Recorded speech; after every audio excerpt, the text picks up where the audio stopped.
Welcome to the Cornbread and Kool-Aid podcast. My name is Demetrius. This podcast is for fans of the Detroit Lions and Detroit sports in general. We start off every week, every show by acknowledging the super producer extraordinaire, Mr. Mike Ward, as always. This is week 8 of the NFL season. Lions are home facing the Tennessee Titans. So the Lions come in 5-1. We all look at this and you get all the common terms for it. It's just a business meeting. Go in and handle your business. And that's really what it was. Every week, I think there's a different thing that the Lions want to come in and show and prove. And it's important that games like this are equally as important as game last week, the game next week, because they call these trap games. They suggest that if you are the type of team that has the ability to set your motivation, to set your ability to come into a game and how you're going to play based on your opponent. And I say they say that because I don't agree with that. I think when you get to this level, when you are an NFL player, you don't have that. To be good enough to be in the National Football League, you don't have the ability to turn it on and turn it off. It just doesn't work that way. The guys who can do that don't get this far. So there was this by some possibility the Lions wouldn't come in, take Tennessee seriously, and they could slip up and lose this game. Well, yeah, that didn't happen. So the final is 52-14. It is an unconventional 52-14. I'll use the word unconventional. I think that there is a case to be made that there were parts of the game that were not good. I think that for the offense, if you just look at the stats, okay, I'm not even going to do that. Me and Art have a rule. You don't ever apologize for a win. You don't explain it. You don't do any of that. You can't possibly apologize for a 52-14 win, right? At the end of the day, it was a 14-14 game early in the second quarter. And those of you who still think the old way, who still believe the old things, could in theory have said, oh no, they're not taking. The first couple of drives had some penalties that killed those drives. The reality is just that at some point the Lions decided we're not the old Lions. You know, the old Lions found new and creative ways to lose games. This version of the Lions finds new and creative ways to win games.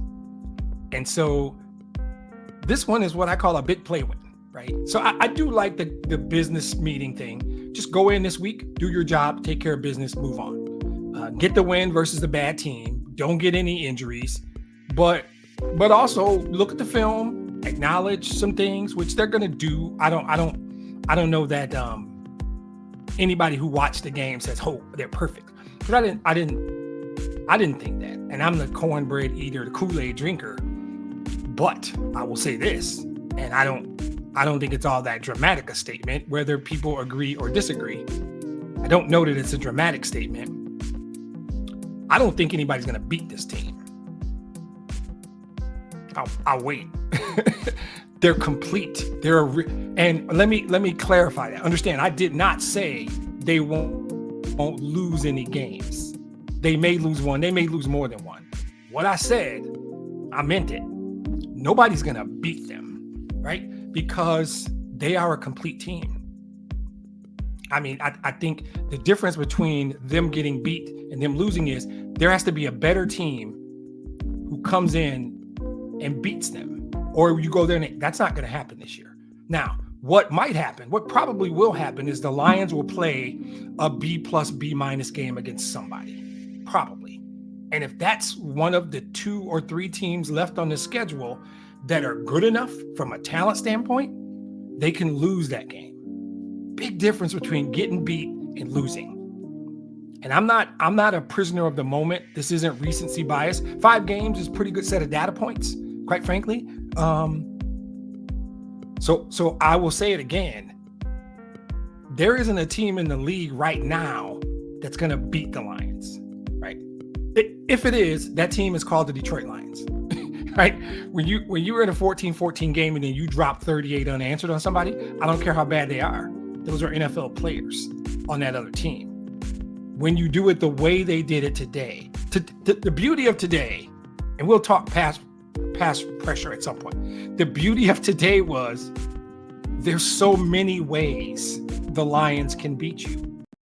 There's so many things on Wednesday before you play the Lions you have to go over. You can't just say, we need to stop one guy. All due respect to Minnesota. Those meetings are, how do we stop Justin Jefferson? The next meeting is, how do we stop Justin Jefferson? And then the other meeting is, how do we stop Justin Jefferson? That's what you have to think about. That's what you have to plan for. That's what you have to allot your time for when you're preparing to play the Minnesota Vikings. To a degree with Green Bay, there's a degree of it that's Josh Jacobs. But you're basically saying, what do we do to minimize the damage Jordan Love does to us? You might like Christian Watkins and other players on the team, but what you prepare for, what you spend your time for, what you worry about, what you don't get sleep at night about, what you have extra meetings about, probably Jordan Love. It's Patrick Mahomes. Kansas City, it's Patrick Mahomes and Travis Kelce. There was a time in the past that it was the guy in Miami, Tyreek Hill, right? There was a time this year where it might have been Xavier Worthy.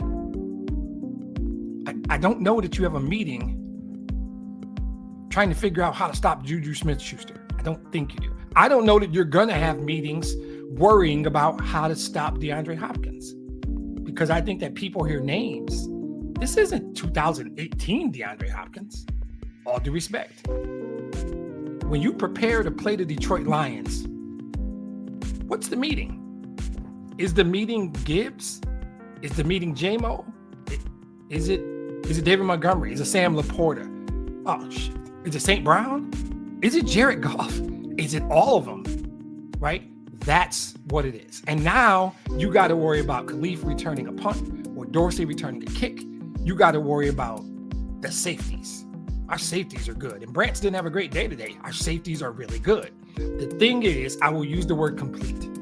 This is the most complete team in the National Football League. Take it for what it's worth. Nobody's going to beat them.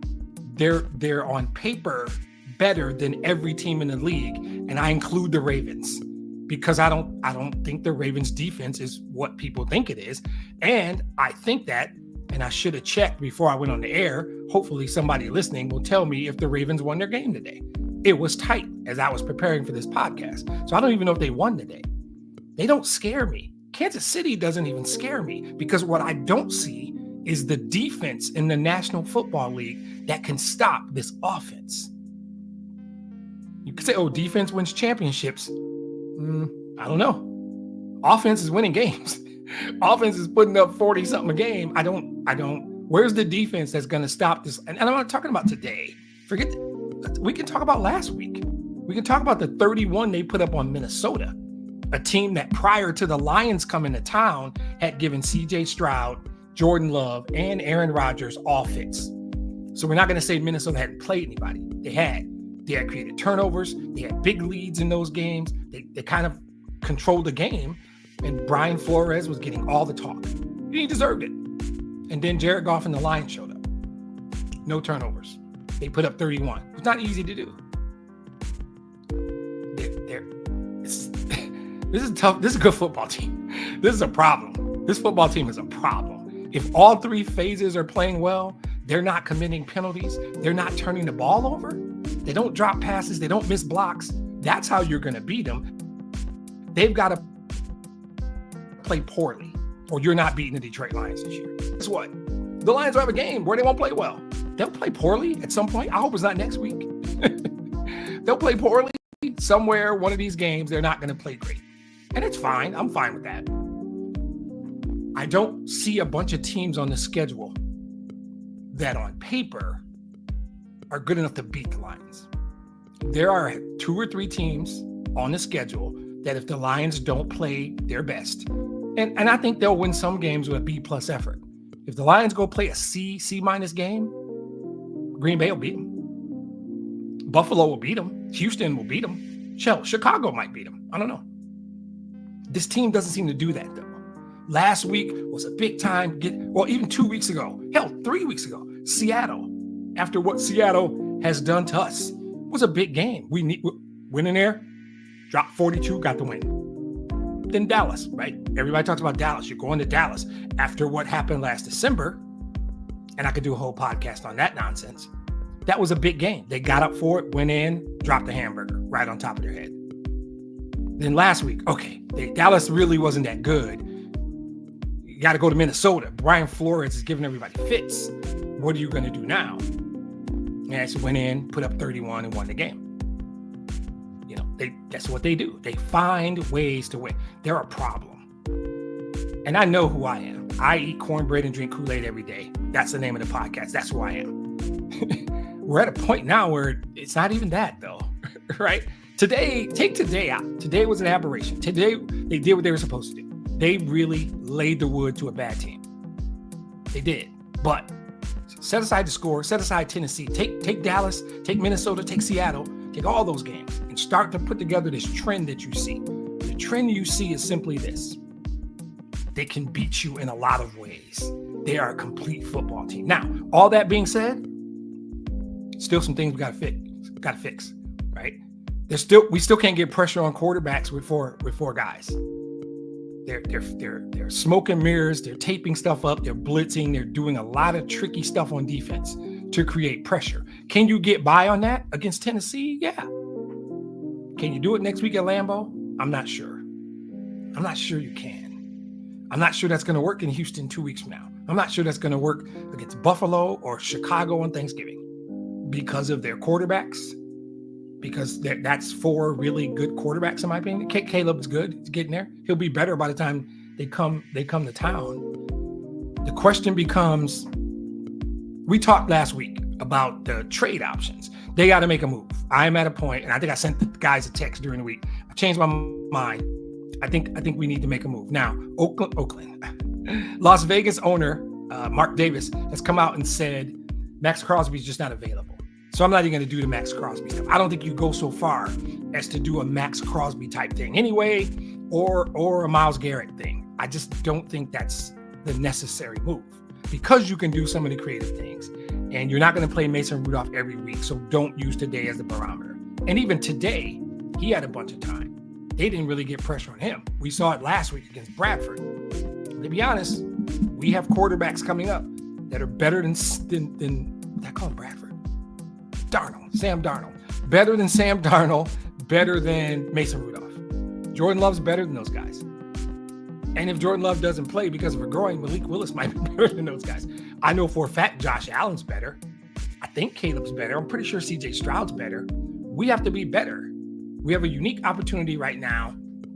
And I'm not the guy who says sell out everything and go get it just to win a Super Bowl. But I do think that there is a need.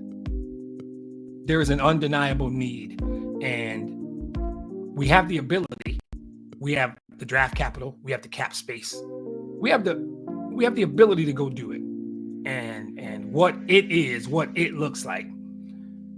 It's probably a Brad Holmes, Dan Campbell thing. So as far as the game goes, the pressure thing wasn't there. It was a complete game. Special teams did their job.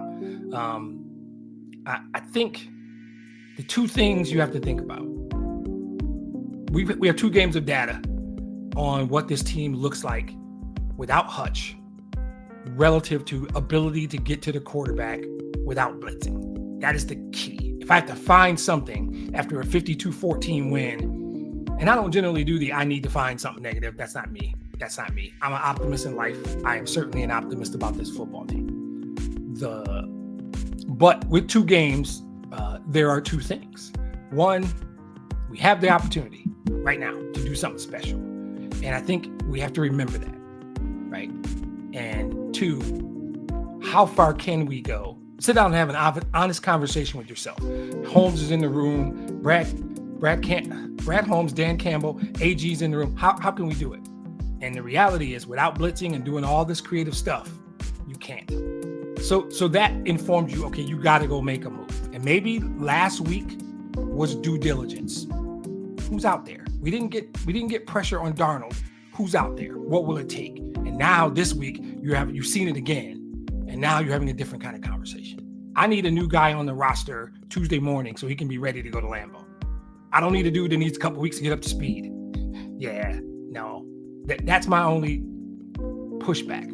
If they go to Green Bay and lose after making a trade, but that guy can't play, I will come on this podcast next week and say we should have did that last week. That guy would have been, especially if it's close and he makes a difference. Might not matter. If Green Bay doesn't play a really good football game, they're not going to beat us. I don't care where the game's played. And I'm not at a point where I'm just calling for all wins. Can he call for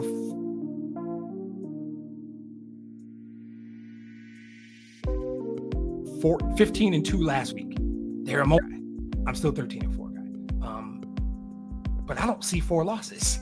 I'm shifting up to 14-3 guy right now. So today was a different kind of thing, right? If we used to do a segment in the old podcast before we converted, and Mike used to call it, so here's a guy, or who's the guy, or something like that. I forgot. We used to have that segment. And so today would be difficult to do that because there was a lot of guys who did a lot of things. And when you have different guys doing different things all over the team, obviously Jahmyr Gibbs can make a case. 11 carries, 157 and a touchdown.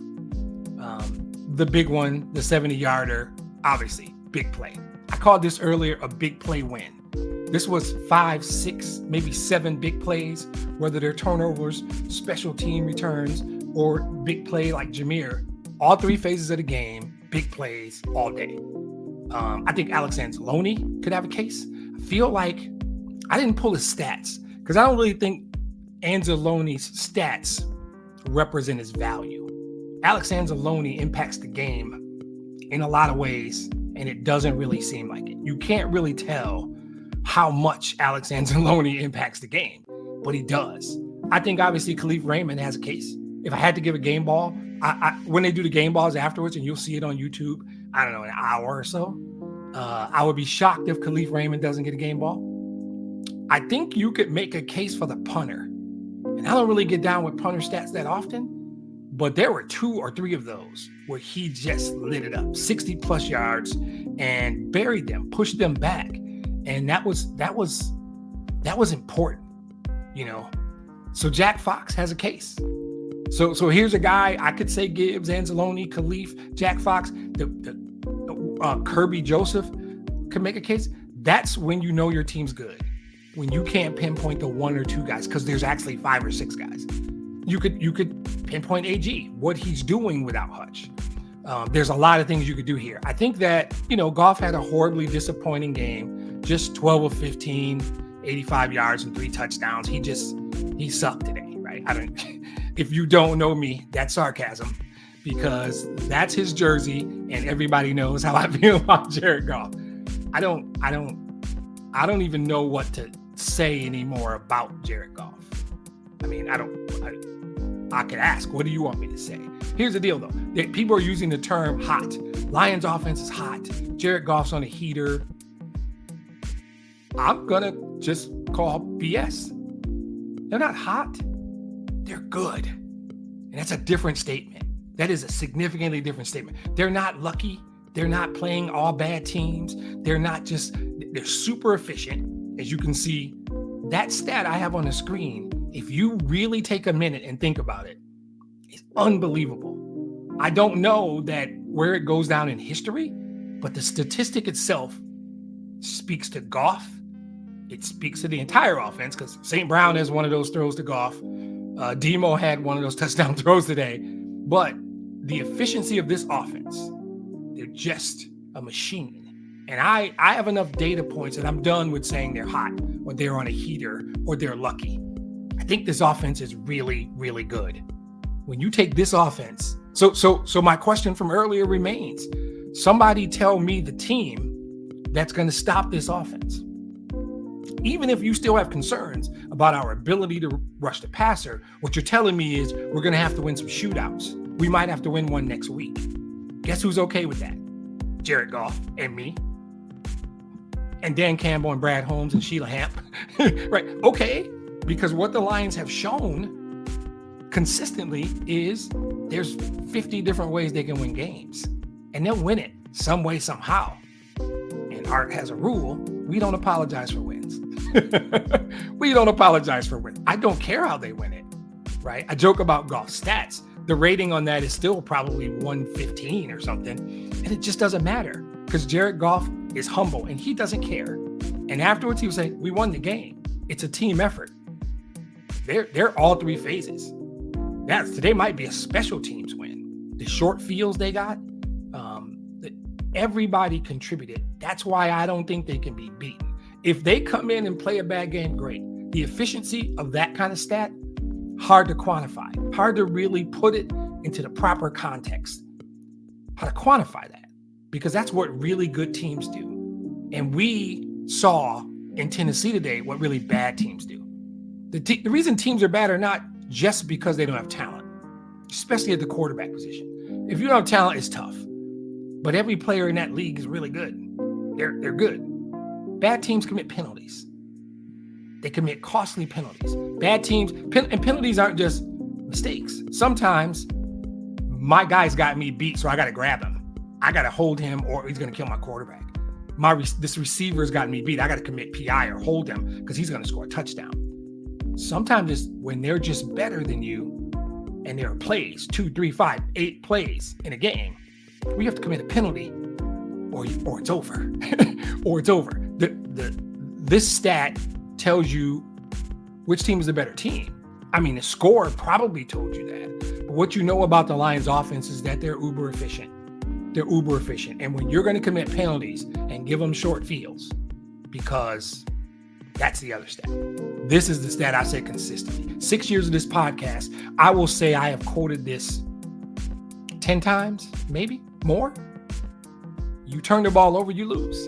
Just think about the football field. And if I break it into 3 quadrants, end zone to 40, 40 to 40, 20-yard spot in the middle, and then 40 to other end zone. In 2 of those 3 zones, you are literally giving away points. If you're in your own territory and you turn the ball over, they are almost certainly getting points. Maybe 3 or maybe 7, but they're almost certainly getting points. If you turn the ball over when you're in their red zone, you are not getting points you could have gotten. Points. So you have this 20-yard, maybe 25-yard spot in the middle of the field where it's okay to turn the ball over, but never. Except there was a game last week, I think, where that belies this. Maybe it was the Texans.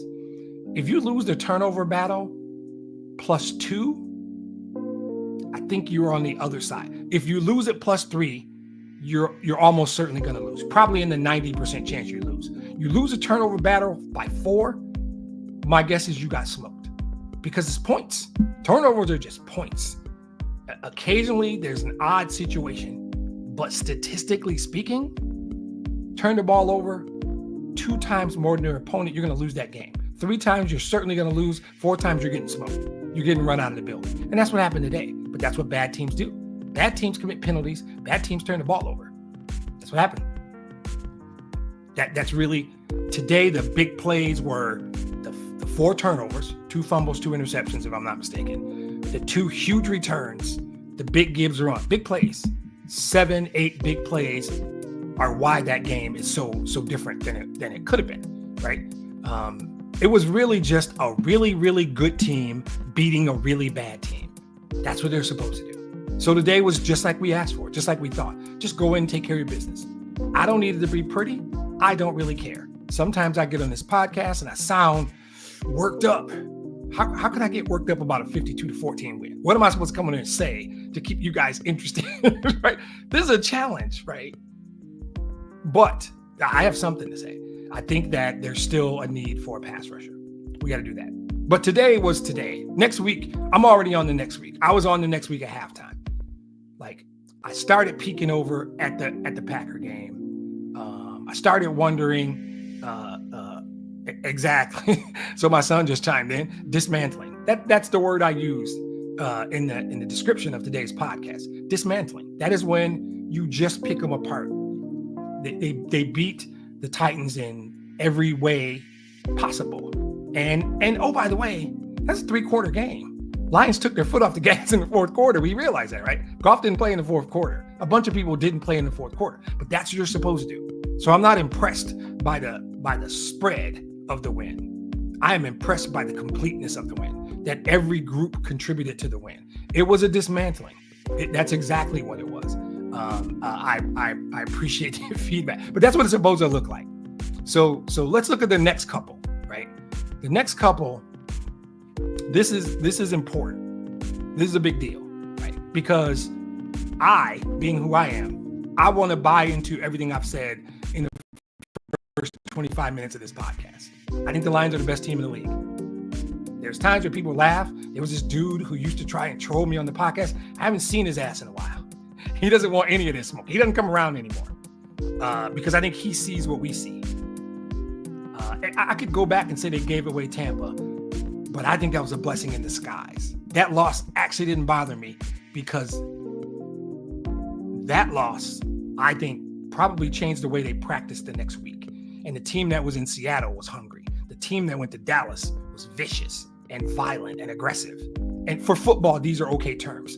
Like in regular life, don't be like that. But the team we've seen since Tampa, it's a really good football team, right? So Green Bay went down early and big to Minnesota, came back, made it a game, but lost.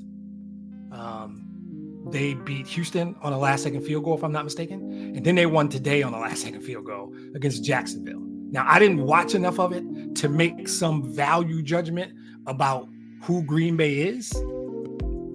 They were on the road. I know at one point I think they were up maybe 13. But it's tough. It's tough to win on the road. Well, it's not tough for us, but it's tough for other people to win on the road. I think that when you go somewhere else and you don't play well. Now, Jordan Love got hurt. I don't know what that means for them. I don't know if he's okay. I think it's a groin injury. I mean, interesting fact, they don't lose with Malik Willis. That's for them to figure out. I don't really care.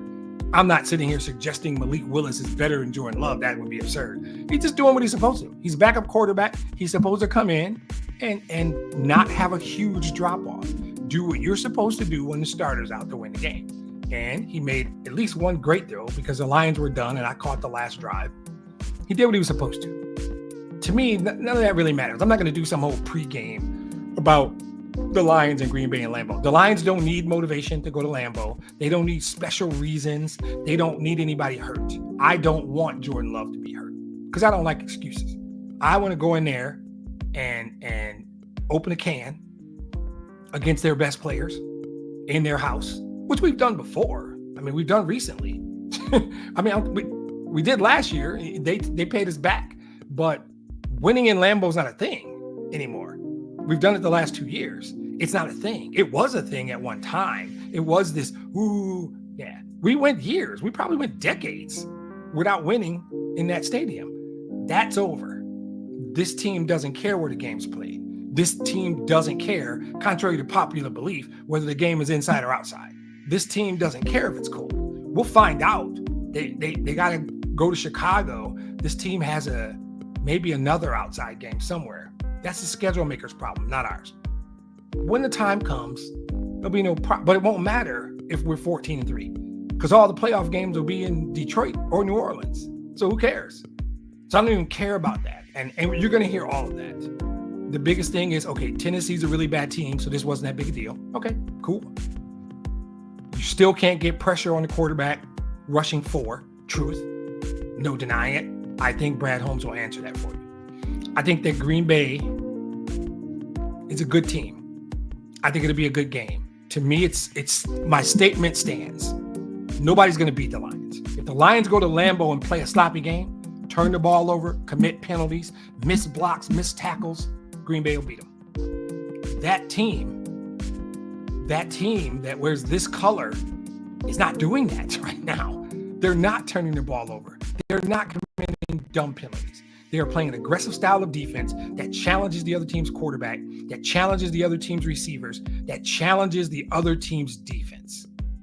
I wouldn't be shocked if the Packers scored 24-27. I don't know how they stop us from scoring 35, 31. That's the thing. The offense is elite. The defense is good. okay to good. With Hutch, they were good to something else. I don't know how you be. So if you're listening, right, I see some comments. I'm going to say, tell me, okay, yep. Kenny's right. I talked about it already. The pass rush thing we got to do. But I just don't know. If you're the Packers and you're doing your meetings this week, how do you stop us? I'm blown away by the offense. 6 different people had touchdowns today. 6. Who does that? What other team does that? Like I said earlier, when you're playing Minnesota, the meetings on Wednesday and Thursday are about how to stop Justin Jefferson. You know, when you're playing Kansas City, it's how do you stop Mahomes or Kelsey? Even Baltimore, it's Travis, it's the quarterback, Lamar Jackson and Derrick Henry. That's who you're trying to stop. When you're doing your meetings the week you play the Lions, who are you focused on? Because that's the thing that's scary. And today in the postgame, Goff said, we didn't even click on all cylinders today, right? They had a bunch of short fields. Gibbs broke a big one. Little trickery on the Demo touchdown. I think Dallas's game, absolutely, Andy, welcome to the show, and special teams, right? Special teams changed that game from a solid, maybe 17-point win to a 50-burger blowout. Because special teams, giving us short fields, turnovers, the offense didn't have to do much. Goff had 85 yards passing, right? That's his passing. They take out the sack, so whatever the net passing is different. Don't care. He was 12 of 15, still Jared Goff. And if that dude keeps playing that way, and I think I sent the guys a text during the game, the thing about our running backs is one of them you can't tackle, and the other one you can't catch. What do you do?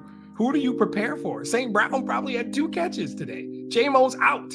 Who do you prepare for? What do you do? I don't know the answer. I can't wait. I wonder. I wish I could be a fly on the wall in the Packers meeting room. Who are we focused on? You don't have to worry about J-Mo. Thank God. Except Khalif was like, yo, don't worry about it. Tim Patrick didn't do much today. Laporta didn't do much today. And that's the thing. They have the ability to beat you in so many ways. And I am certain Brad Holmes will make a move probably by Tuesday. There'll be an edge rusher on the field in Lambeau who did not play today. He might have played for somebody else today. And there's options, and it's fine. We'll get to that. I think that the thing is, after Green Bay, there's Houston, right? So the next 2 weeks could just change the narrative either way. If somehow they lose both of those games and we see something, then it's fine because the trade deadline is 2 days after. We'll have made a move, right? 2 days after, so it's like 10 days from now. I think it's a trade. 9 days from now. You got to make a move. I think you make the move this week. I wouldn't be surprised to see more than one move, right? Because we have enough evidence that you can't get to the quarterback with 4 guys. You just can't. We saw it with Sam Darnold. We saw it today with Mason Rudolph. But I think that with these 2 games, at Green Bay and at Houston, and Houston got by the Colts today, they're 6-2. They're still a good team, and that's a road game. And road games against good teams, we did that last week. We beat a good team on the road. Now, they lost again on Thursday, so people want to say, oh, Minnesota was a fraud. I've said Minnesota's a fraud. That's fine. That's fine. But the flow of wins at some point goes from beating, there's a whole thing. I got to remember what it is. Beating good teams on the road. At some point, beat everybody everywhere. That's where we are now. We can beat anybody anywhere. I don't care if it's home or road anymore. We used to worry about that. There used to be this thing. The Lions haven't won a road game in fill in the blank number of years. Can't win at Lambeau. All that stuff used to be a thing, and it's just not anymore. Nobody's going to beat this team except the Lions. That's the scary thing. It's scary for the rest of the league, and they know it, and they see it. Other guys watch. Other guys know. And when you look at that stat line and Goff only had 85 yards, wait, how did they put up 52 points? How did he get 3 touchdowns with only 85 yards? Because they'll beat you like that too. Gibbs will go 70. Demo will break 5 tackles and get a 15 or 20-yard touchdown. And he'll throw one to Laporta. St. Brown will get one. Just Oh, by the way, don't cover the best receiver on our team. In many ways. Kirby Joseph is a ball hawk. Brian Branch might be the best safety in the league. Anzalone just shows up and plays. I have developed an appreciation for Alex Anzalone. Part of me wants to apologize for one not mentioning him enough on this podcast over the last 3 years. Or at some point, just like downplaying what he does. Alex Anzalone is just a football player. I think he influences other players on the field. I think Aaron Glenn trusts him. I think he does whatever they need him to do. He comes on the blitz. He covers tight ends and running backs. Alex Anzalone is a really good football player, and the roster is littered with those guys. So my question is still the same. The cornbread and Kool-Aid part of this question is, and anybody, Andy, Kenny, somebody, how is somebody going to beat the Lions? Right, Lions aren't making mistakes, committing penalties, missing tackles, dropping passes. Take all that out. How do you beat them? You're in the meeting. You're the defensive coordinator of fill in the blank team. Green Bay, Houston, Buffalo. How are you going to beat them? Right. So I think that when we look at this and we say, and I say, you can agree with me or not, I don't know how Green Bay or Houston beats them. I don't feel bad. And I got friends who are Packer fans. I got family who are Packer fans, and I love them. I don't know, guys. You're going to need the Lions to help you out. That's just the truth. And they don't seem to be inclined to do that. They're coming out playing all three phases of football really, really well. So I think Green Bay and Houston, if they win both, I don't know what else to say. I'm going to say, like Kenny's suggesting in the comments, you're going to have to put up 38 or 40. You better come in and be sharp on offense, right? If you can do that, and a healthy Jordan Love at Lambeau can possibly do that, assuming we don't go get Trey Hendrickson or somebody, right? Maybe, because maybe we get a bad weather game where it's cold and windy, and even then, I don't think I care. Jared Goff's playing on a different level right now. And so I'm trying to sit here, and what you've seen for the last 37 minutes is me recognizing that I root for the best team in football, but at the same time, trying to remember that I'm a Detroit Lions fan, but then saying to hell with that. My podcast is called the Cornbread Kool-Aid Podcast for a reason. I know who I am. I think they're going to win both games. I think they're going to be sitting 8-1 with Jacksonville and the Colts. And I think they're staring 10-1 in the face Thanksgiving against the Bears. They come into Thanksgiving 10-1. It might almost be. See, the old school me says, oh, I want them to drop one to keep the fire, keep the edge. Don't get too full of yourself. I don't think this team does that, because if they did, we would have saw a bad game today, right? I'm at a point, I don't care. Beat everybody. I don't see how you beat us. So let's win both of these two. I'm trying not to go too far. Win both of these two. Go out and get me a pass rusher, and then let's see where we are. But if we do the thing that I think we can do, damn if Kenny might not be right. And I'm gonna have to hear my brother tell me every time I see him, I told you they were going 15-2. Because he's gonna tell me. He's got it in the comments right now. He's gonna tell me every time we talk that he predicted it, right? But then at some point he could get messed up, because those late games won't matter. If we roll in, 12-1, 13-1, we'll have locked it up. We won't care, right? But I like what I see. I have no fears of going to Lambeau. This is not the old days where you used to care about, we got to go Lambeau. We won the last two at Lambeau. Lambeau doesn't scare me. I don't think it scares them. So let's go. Let's bring it. Why not? So right now, I don't care who they play. I don't care where the game is. I like their chances. So let's do 3 questions and see where we go. All right, where are we at? Yeah. Okay. Is this more Tennessee, or that the Lions are really this good? Both things can be true, right? Right. The Lions are a really good football team, but yeah, Tennessee's obviously not good. But I don't. How do you do that though? I think they should talk about this, how the rebuild works. First, you got to beat bad teams at home. Then you got to beat bad teams on the road. Then you got to beat good teams at home. Then you got to hammer bad teams at home. Then you got to start going on the road and winning against good teams. Then you get to where you beat anybody anywhere. The Lions are somewhere between those last two. I contend last week might have been beating a good team on the road. I think next week could be considered beating a good team on the road. I think they're on the cusp of being a team that it doesn't matter where the game is and it doesn't matter who they're playing. And Andy brings up the pressure point again. That's why they got to make a move, right? So to answer your question, it's both. There's certainly a degree of Tennessee's not good, but the Lions are a really complete football team. They're going to be tough to beat. They just are. I don't know. If I was a defensive coordinator on the other team, I don't know how I prepare, right? And so there's to your point, Andy, the next question is exactly that. Question 2, still think they need to make a trade from Capadores 2812, whatever that means. Yes, I've already said it a couple of times in this podcast. They absolutely still need to make a trade. I'm not worried about the JMO part. I would really like to dive into that, by the way, because I'm not happy with how the league is treating this dude. I think this suspension is a bunch of BS based on what I know. I can't verify anything, so I'm not going to do it on the podcast. I just think that the gambling suspension last year, in my opinion, pardon the language, was bullshit.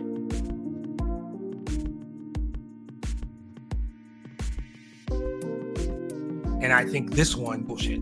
I don't know, debating whether or not he has good judgment or he's making good decisions. I don't think either one of these fall into that category. I think it's a different kind of thing. And I think one's a dumb rule that I think they fixed after his suspension. If what I've heard is true, this one just makes no sense and it really pisses me off. So your question, still think they need to make a trade? Yes. Andy's made the point. Kenny's made the point. I've made the point. They did not get pressure on Sam Darnold last week. They did not get pressure on Mason Rudolph today. I do not believe that either Minnesota or Tennessee would be considered elite offensive lines. Maybe. I don't think so. And they could not get to them, except disguising things, sending linebackers. Anzalone got there today. Sending corners. Branch comes up. The difference between me feeling like we are the team to beat, that's the only weakness. I barely call that a weakness because there is edge pressure and there's interior pressure. And right now, we're not talking enough about DJ Reader and Aleem McNeil.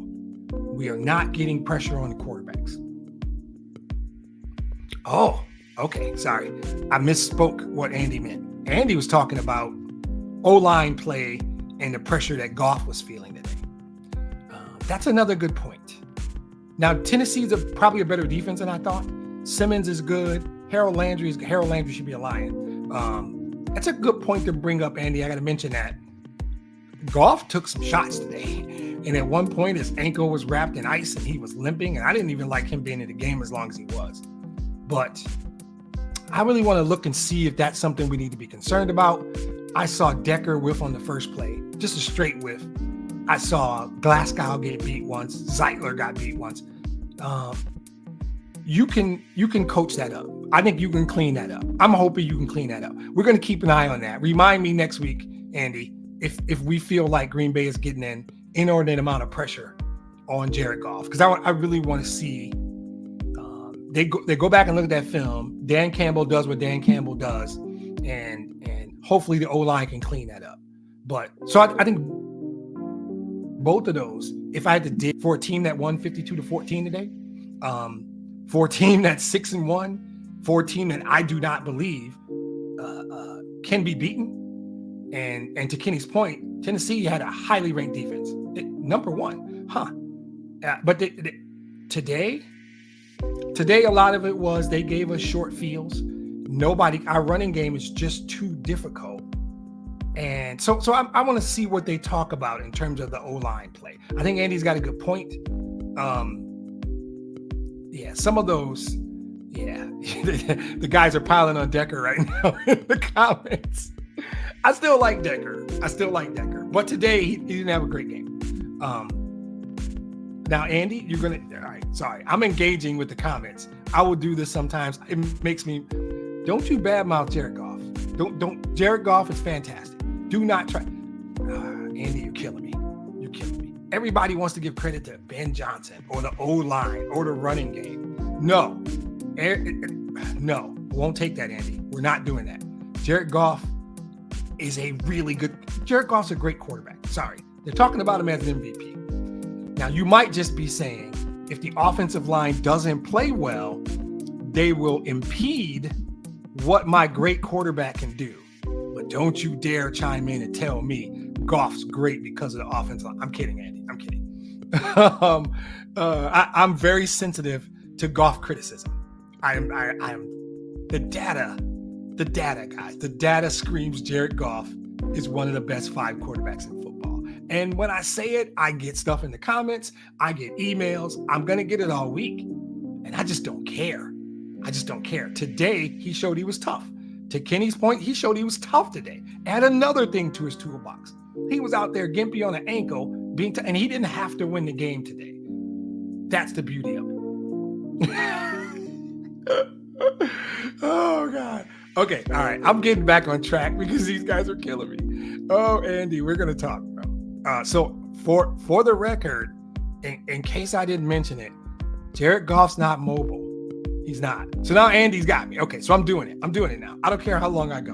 I'm doing it. Here's the thing about quarterback play. And I may have done this before. And if you get mad because I'm going too long, blame Andy. It's Andy's fault that I'm about to spend the next 5 minutes explaining what great quarterback play looks like. Where does it start, right? There's a list. All these things are important, but I'm going to put them in order. It is the arm. Number 1, there's a handful of guys who have next level arms. Mahomes, Stafford. It's a short list. Just amazing, can make any throws. Joe Burrow's a good quarterback. His arm isn't good as Stafford or Mahomes. And if I'm missing somebody, the guys will tell me who I'm missing, right? And Lamar Jackson doesn't have a great arm. He doesn't. We can be honest about that, right? Tell me who I'm missing because I don't know. Jordan Love's got a good arm. Great? I don't think so. Aaron Rodgers no longer has a great arm. Starts with the arm. You've got to have a good arm. The narrative about Goff not making deep throws, nope. Go back and watch the last 4 games. He can push the ball down the field when he needs to. Second, and this is where we all disagree. This is where I'm a unicorn. Because some of you, potentially my brother, will say scrambling, moving in the pocket. If you need 3, he can't scramble and get you 4. That's not my number 2 thing. It's just not. What Jared Goff may in fact be the best at in the league. And I'm going to explain it. I'm going to be a jerk and explain it. Pre-snap and post-snap. When they come out of the huddle, Jared Goff looks at the defense, right? He makes a decision. The ball hasn't been snapped. His offensive line hasn't done anything. No receivers run a route. No running back has done anything. He comes out of the huddle and he looks at the defense and he makes a decision. And you hear him yell, kill, kill, kill. We've seen it 1,000. Kill, kill, kill. That's Jared Goff saying, for the look they're giving us, the play we called isn't going to work. We're going to our option B. There's a second play. Every play call has an option, a kill play, right? That's the decision he's great at. And we don't know how great he is because we don't always know what was called and what he checked into. That's what Jared Goff is elite at. Better than probably anybody in the league. I don't care. He comes out and he almost always makes the right decision. That look and the play we called, what Ben and I talked about, it's not going to work. Kill, kill, kill. Or it is going to work. Stay in it. That's a pre-snap read that every quarterback has to make. And sometimes you see quarterbacks who just stay with the play and it doesn't work. Sometimes it doesn't work anyway. But Jared Goff, this is what Ben Johnson has said. This is what Dan Campbell has said. Pre-snap reads, Ask the people who really know this stuff.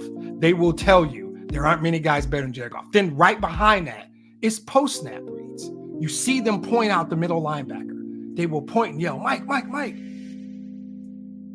That's them saying, that's the guy. If that guy comes, I know where I'm going with the ball. This is post-snap. When I snap the ball, what that guy does determines where the ball's going. So the receivers need to know this. The linemen need to know this. The back needs to know if he's picking up that guy blitzing. So when they yell out, who's the Mike?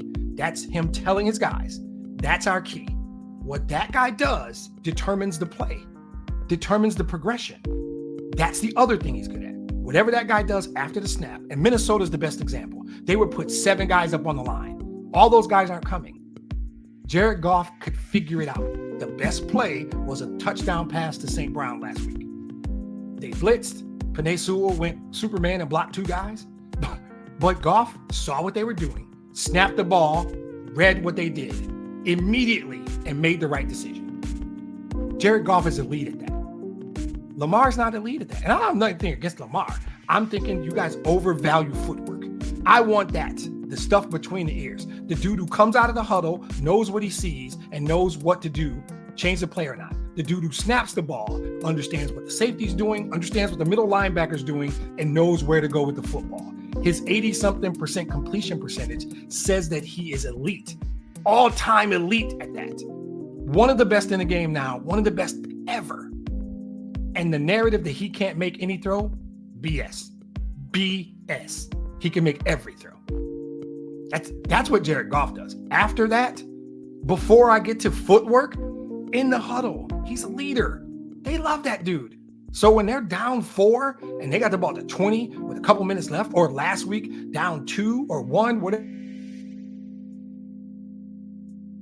it was, and they get the ball with 2-something, 3-something, let's go down and get this field goal and win this game and go home. And they believe him. They trust him. They know who he is. That's leadership. And then after that, I guess I care if a guy can scramble. It matters 2 plays a game. To me, it matters 2 plays a game. But when your guy plays in the pocket as well as Jared Goff does, when he's elite at pre and post snap like Jared Goff is, when he's a leader, which Jared Goff obviously is, I don't give a damn if he can run. I know you guys want me to care about this, and we have to find some reason to nitpick him. I don't. His jersey's not right there for no reason. The dude is playing elite ball. He was supposed to fall off because he signed his contract. He's not going to keep playing well. He signed a new contract. He's a system guy.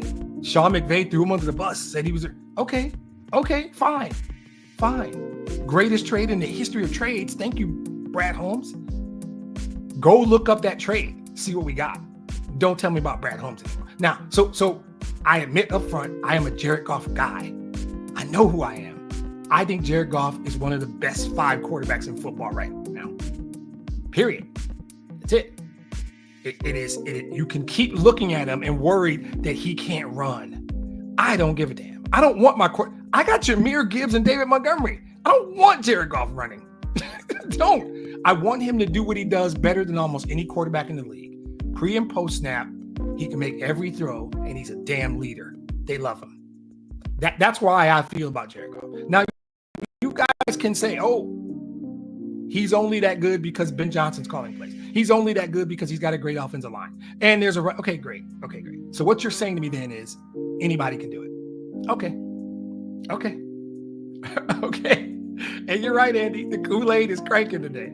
I am a Jared Goff guy. I have not denied it. I will do this every week if I have to. The old podcast used to have a segment called Stafford, and I spent an entire segment just talking about Stafford. I will reinstitute that and call it Goff if you guys need me to. But Kenny's right. Opponents sleep on Goff. The media sleeps on Goff. Defensive coordinators often sleep, and Lions fans sleep on Goff. And I don't get it. There's something where there's 2 things you can never do. Can't say anything good about the owner, and you can't love the quarterback. Doesn't matter what he does. I don't know how any Lions fan doesn't love Jared Goff. Love Jared Goff. He is a cool dude. He's not getting in trouble. He's not out the strip club. Solid dude. Great at his job. Leader. He fits the model. He got cast off. They said he wasn't good anymore. They said he was a throw-in for the trade. He's just come here into a shit show. The team he showed up to was not good. It was a dumpster fire. And he is just grinding through the whole thing. And now those guys run through a wall for him. All right, that's blame Andy for the Jared Goff rant. I didn't even want to do it. I didn't plan on doing it. I'm just gonna take one. I'm gonna do one more question. Oh, great. Let's just go right to that one. How do you? Okay. I didn't finish the trade one. Let me give you my revised trade thing because I'm back on the trade. Make the trade. You can go big. The Raiders owner keeps saying Max isn't available. So fine, I'm done with the Max part. I don't know if you get Myles Garrett out of Cleveland. I know who you can get out of Cleveland, and that's Darius Smith. That would be a move I would like. Kenny's talked about Trey Hendrickson. That's a move I would like. They're both going to cost, but I love both of them, and I think they both be really good additions, right? Azeez Ojulari. I think the Giants would have a conversation. Call New York, see what they're talking about. There's guys out there. Harold Landry didn't do much today, but he's a really good football player. There's Brad's going to do something. Brad Holmes is going to do something because he's Brad Holmes, and we don't on this podcast we don't question Brad Holmes. So that's not going to happen. So they'll do something this week probably. Probably will be able to come in and help against Green Bay. But to me, it's even beyond that. Whatever happens next week happens. I don't see. I mean, guys, Kenny might be right. I'm struggling to find 2 losses on the schedule. Kenny might be right. Buffalo game's at home. I think on paper we're better than Chicago.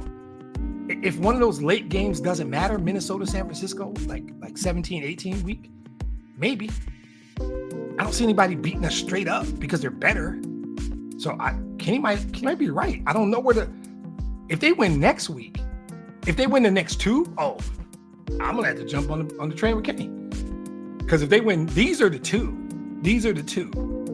Either one of these 2 are probably what's the right way to say it? Most losable? I don't feel like that's grammatically correct.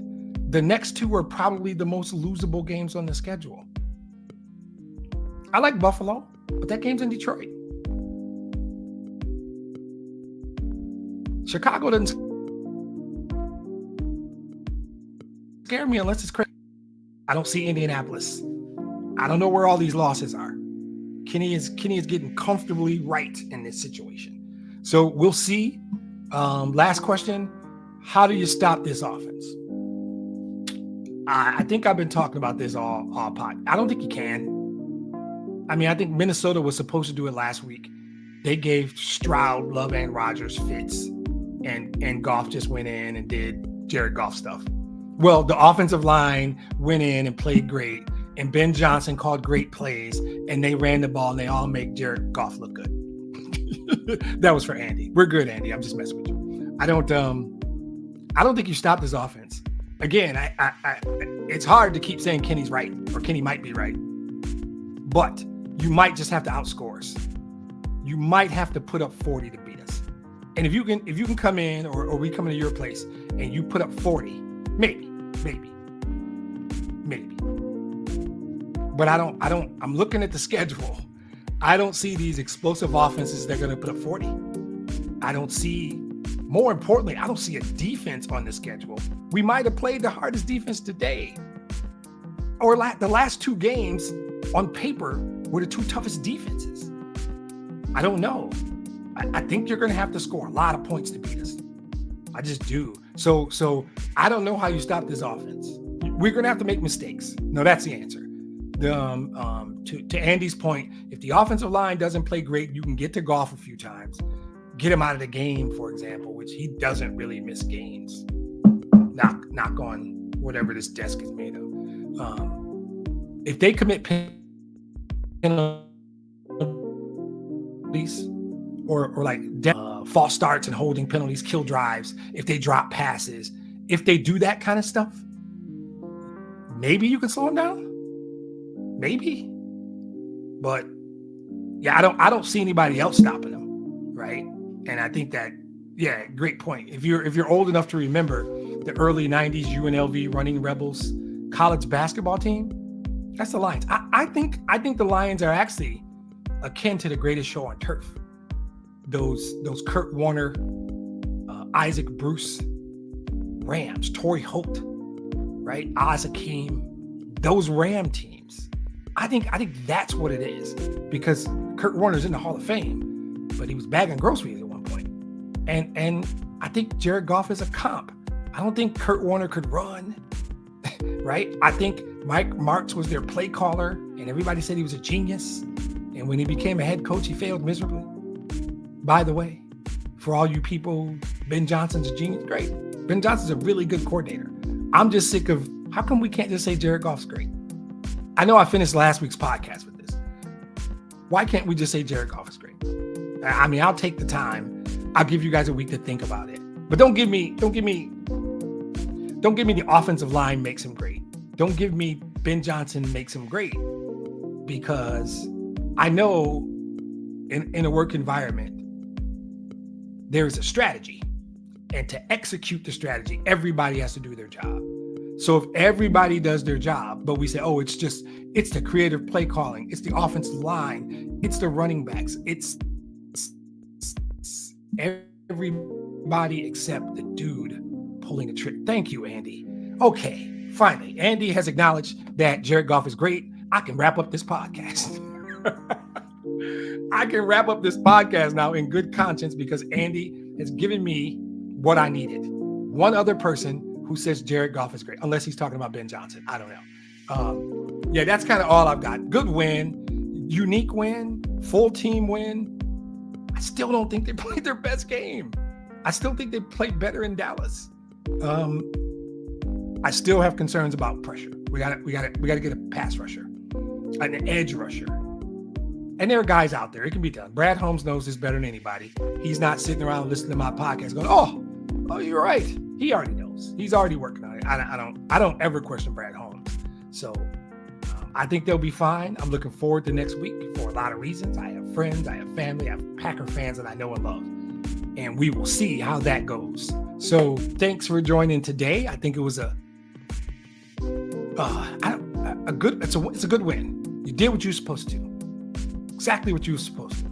You go in to your place and you beat a bad team and you beat them up and you run it up and you sit your guys in the fourth quarter. How many times in the last 10 years have we got to just sit starters? That's awesome. That's awesome. All right, I'm way over time. That's Andy's fault. I am not taking responsibility for it. We could have been done a while ago. Thank you for joining. I think it was a fun podcast to do. It's always fun after a win, and our team is going to win more games, a lot. Next week, for those of you who joined, and I think it's a late start, so we'll be 7 or 8. If you can get in, it would be great, because then I want to start taking two things. One, what's the record? What's the final record going to be? Kenny's already in at 15-2. So during the podcast, I want you to jump in the mentions. You can send it to me on Twitter or something now if you want. I want to start on a weekly basis. Those of you engaged, start to get a what's your feel, where you at record-wise. I'm still 14-3 with an acknowledgement that I'm not sure where those two losses are coming from. I'm struggling to find them. We get out 2 weeks and we're sitting at 8-1. I'm getting on Kenny's bus. I'm gonna ride shotgun with Kenny on that 15-2 train, but it's fun right now. So let's enjoy the ride no matter what. They're gonna lose eventually, and hopefully I'm not devastated. I think they're gonna lose eventually. We'll see. So appreciate it. Always thank the super producer, Mike Ward. If you like the podcast, if subscribes and likes and all these different things you can do, you guys know that. If you're watching, you're probably a fan of the Lions. We got to enjoy this experience too, guys. That's what I want to finish up with. Let's not get too caught up in where it's going to end. Our football team is good. Our football team might be the best team in the league. And it's not a fluke and it's not luck. It is completely sustainable. It has the potential to end the way we want. It has the potential for us to be in Hart Plaza and freezing like crazy. but we'll be wrapped up, bundled up in Hart Plaza in February. That's the goal. Hart Plaza in February. So thank you again. Appreciate you joining us. Everybody have a good week. We'll talk to you next week. Let's get the Packers now.